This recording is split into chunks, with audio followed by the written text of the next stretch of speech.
किसी ने क्या खूब कहा है कि उलझनों से डरे नहीं, कोशिश करें बेहिसाब। इसी का नाम है जिंदगी, चलते रहिए जनाब।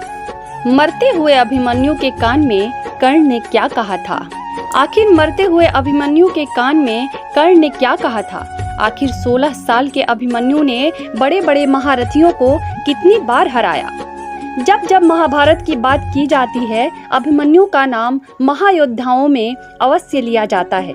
जिस उम्र में आज के युवाओं को ज्ञान नहीं होता, उस उम्र में अभिमन्यु ने महाभारत के अनेकों महारथियों के छक्के छुड़ा दिए थे। लेकिन अंत में भारी पराक्रम दिखाने के बावजूद अभिमन्यु वीर गति को प्राप्त हो गए। लेकिन सवाल यह है कि आखिर मरते हुए अभिमन्यु के कान में कर्ण ने क्या कहा था? तो आइए जानते हैं। दोस्तों, ये बात है महाभारत के 13वें दिन की। कौरवों के सेनापति द्रोणाचार्य ने चक्रव्यूह की रचना की।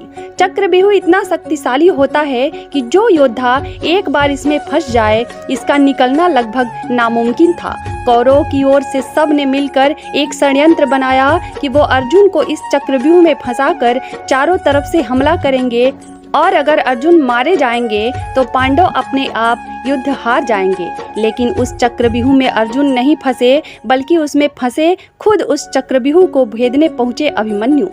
अब भगवान महादेव से मिले खास वरदान के तौर पर जयद्रथ ने चारों पांडवों को चक्रव्यूह के बाहर ही रोक दिया और उस चक्रव्यूह में प्रवेश किया अभिमन्यु ने। जैसा कि हम सब जानते हैं कि अभिमन्यु ने सुभद्रा के गर्भ में ही चक्रव्यूह के अंदर प्रवेश करना सीख लिया था और उन्होंने इसी का फायदा उठाया और वो चक्रव्यूह में प्रवेश कर गए। उन्होंने न सिर्फ गुरु द्रोणाचार्य बल्कि कृतवर्मा, कृपाचार्य, कर्ण, दुर्योधन सभी को परास्त कर दिया था। चक्रव्यूह में घुसते ही उन्होंने हाहाकार मचा दिया। उन्होंने द्रोणाचार्य के धनुष को काट दिया। देखते ही देखते कर्ण के ऊपर 8, कृतवर्मा के ऊपर 5 और शकुनी को 22 बार बाण मारे।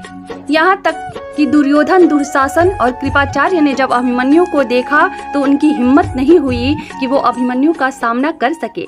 इसी बीच दुर्योधन के पुत्र लक्ष्मण और अभिमन्यु का भी युद्ध हुआ, जहां अभिमन्यु ने एक ही तीर में लक्ष्मण के सर को धड़ से अलग कर दिया।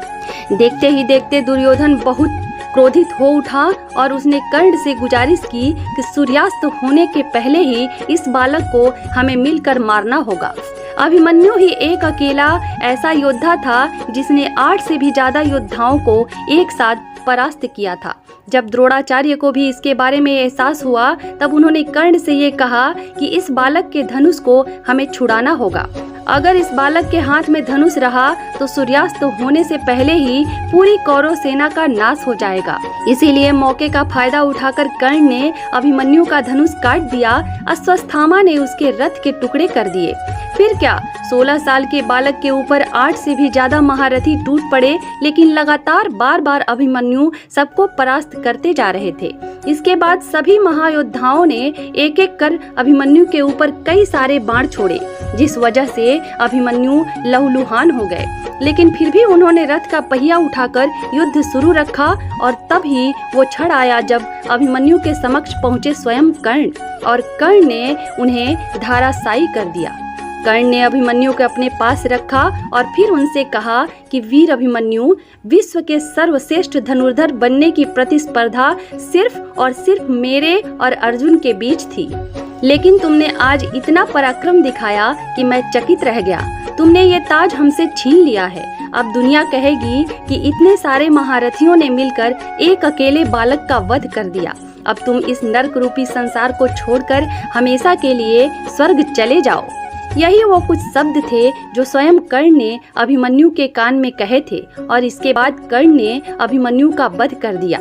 इस तरह एक महान योद्धा जो मात्र 16 वर्ष का था, जिसने कौरवों के 8 से ज्यादा महारथियों को धूल चटा दी थी, वो अब स्वर्ग की तरफ प्रस्थान कर रहा था।